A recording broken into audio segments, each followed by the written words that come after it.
Have you ever decided to do something really big? Like learn how to play guitar? Or, make friends with the new kid down the street? Maybe you even want to bake a master chef-worthy cake for your mom's birthday. You're super excited to get started, but then you sit down with the guitar and... oh, no. Or you spend all morning working up the nerve to go knock on the new kid's door, and it turns out he's gone for a week of summer camp. Then you find the recipe for that amazing cake, and it's crazy. Doing big things takes work. It takes making a plan and then sticking with it. There are calluses along the way, patience and courage in building a friendship, and definitely some mess. But when you follow through, you find the music, you grow a friendship, you create amazing edible art. And through it all, others can see how God has given you the strength to stick with it. That's why commitment is an amazing way to worship God with your life, because worship is about more than just singing loud. It's all about living loud.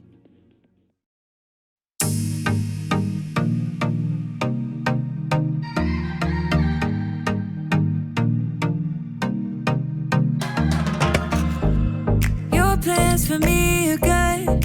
You hold my future. You're working all the time.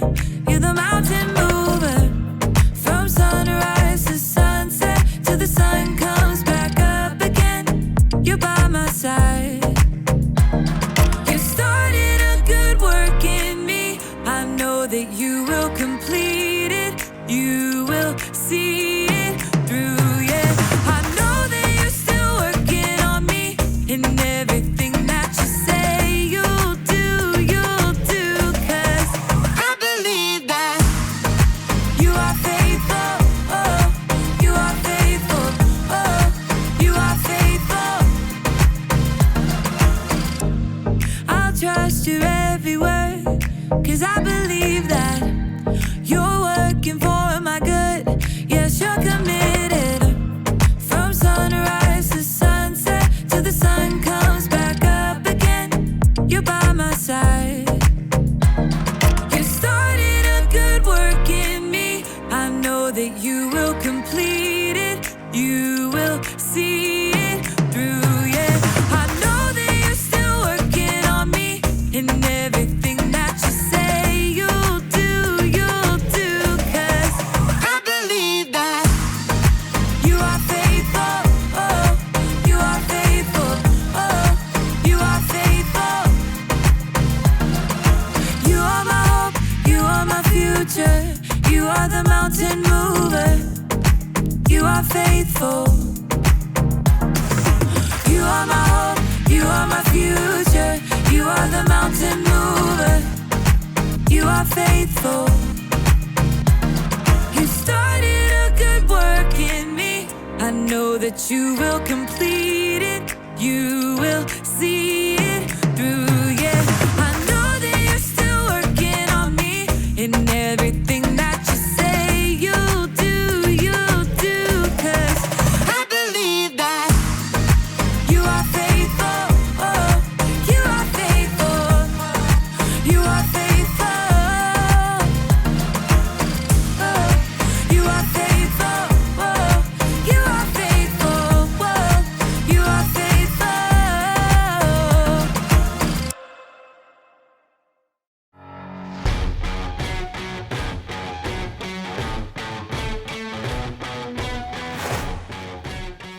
Hey everybody! I'm Erica, and I'm training for a 5K race. As you can see, I've been training all day, so as my grandma would say, I'm a little glowy. If you've ever run a 5K, you know it takes a lot more than popping off a couch and putting your running shoes on, okay? It takes commitment. Commitment is making a plan and putting it into practice. And my plan is not just running around a lot. I mean, I've got to train in what I'm calling the 3 S's. Speed, strength, smarts. So there's running, yes, but I'm also working on my strength and Running takes a lot out of you. I just can't take it. Woo!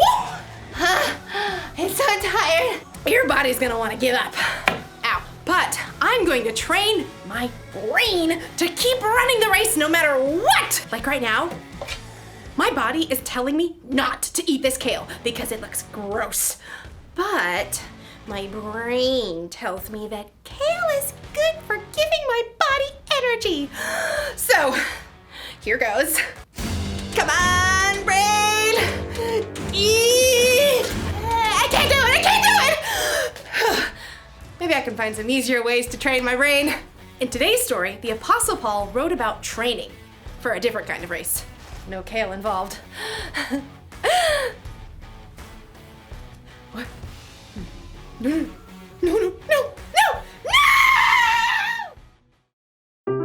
The Bible. It's 66 books of history, stories, letters, and poetry that fit together to form God's one big story. The epic adventure of how He created us and loves us so much that He made a way to rescue us. As we travel through the Bible, from Genesis to Revelation, we discover people who met God and found their lives changed forever. Now, for an amazing story inspired by the book of 1 Corinthians, chapter 9, verses 24 through 25. Did you know that some writers of the Bible talk sports?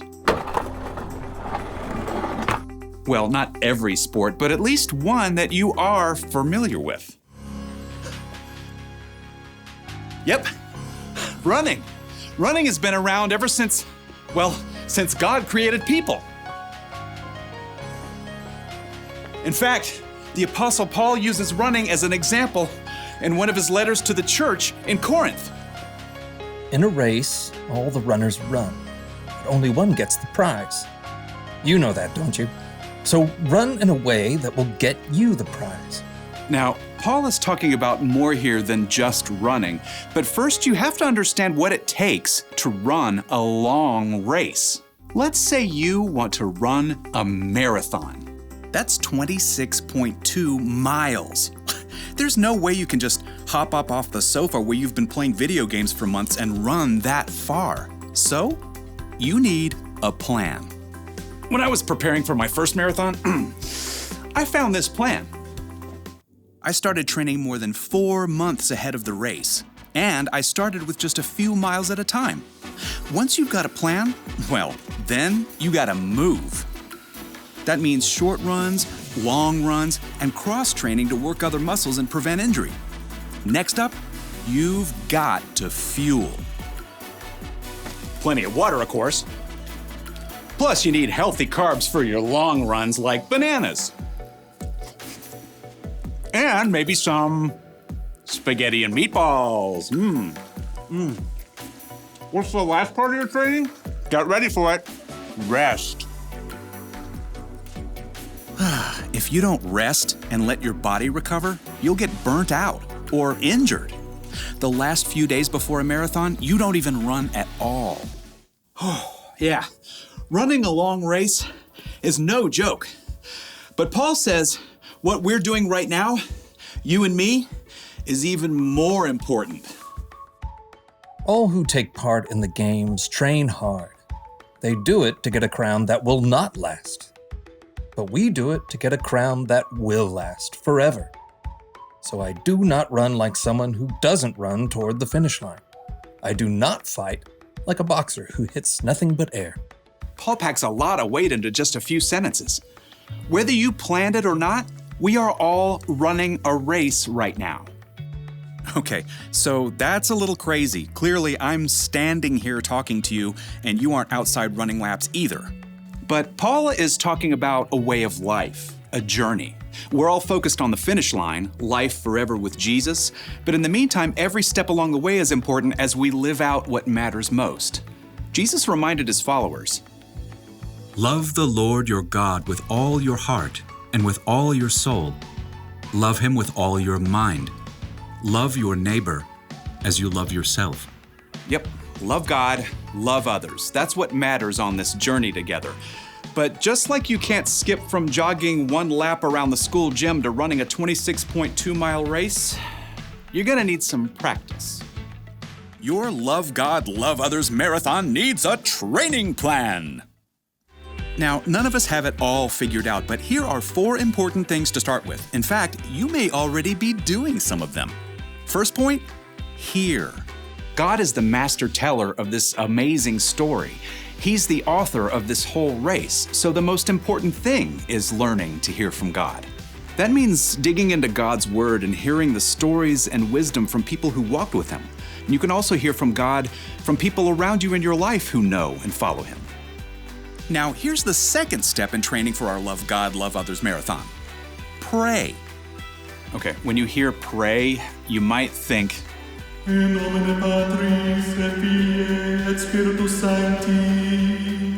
Truth is, you don't need fancy words to pray. You can talk to God anytime, anywhere, about anything, just like talking to your mom or your best friend. Now let's take a look at point 3 in our training plan. Talk. Hello out there! Tell other people what God has been up to in your life, what's changing, how you're learning to love others better. And here's the final point in your Love God, Love Others training plan. Live. Live for God. Let His love fill up every part of your life, at home, at school, at church, even when your dad makes you stop reading your book to play a game with your little sister. Hear, pray, talk, live. That's how you practice loving God and loving others. As Paul wrote, So run in a way that will get you the prize. We do it to get a crown that will last forever. and when you do, you will live out Paul's wisdom to the Corinthians and win the race.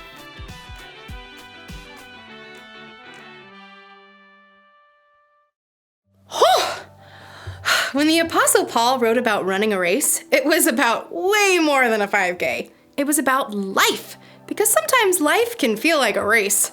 That's why we've got to train. We need to make a commitment to practice what matters most. Jesus taught that what matters most is to love God and love others. How do you do that? Well, you can start with these 4 words. Hear, pray, talk, and live. Hear. Hear from God. Pray. Pray to God. Talk. Talk about God. Live. Live for God. In the race of life, you can't always rely on your own strength. You'll need God's help and wisdom to keep running. It's not always going to be easy. You may even want to give up. But it's better to keep going, because loving God and loving others is the most important thing you will ever do. Here's the one thing to remember today.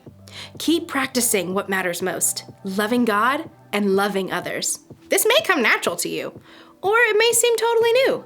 Whatever the case, just commit to training a little bit every day. It'll be good for you. I guess if I commit to training, I need to do what's good for me and try a little bit of kale.